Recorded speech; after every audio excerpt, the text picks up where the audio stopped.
कोठाको भाडा 8,000, 9,000, 10,000 कुन मापदण्डमा टेकेर कति निर्धारण गरिन्छ सभामुख महोदय?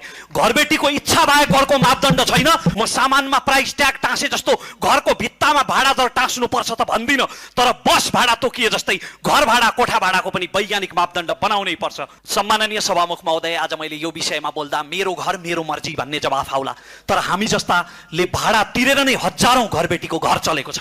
अनि भाडा यत्रो कोठाको भाडा 8,000, 9,000, 10,000 कुन मापदण्डमा टेकेर कसरी निर्धारण गरिन्छ सभामुख महोदय? घरबेटीको इच्छा बाहेक अर्को मापदण्ड छैन, भएको पनि लागू भएको छैन।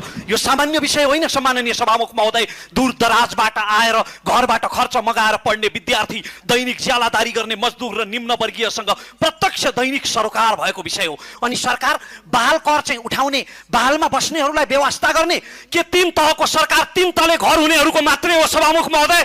म सभामुख मार्फत सबै तहका सरकारको ध्यान आकर्षण गराउन चाहन्छु। म सामानमा प्राइस ट्याग टाँसे जस्तो घरको भित्तामा भाडा दर टाँस्नुपर्छ त भन्दिनँ, तर बस भाडा तोकिए जस्तै घर भाडा कोठा भाडाको पनि वैज्ञानिक मापदण्ड बनाउनै पर्छ। धन्यवाद।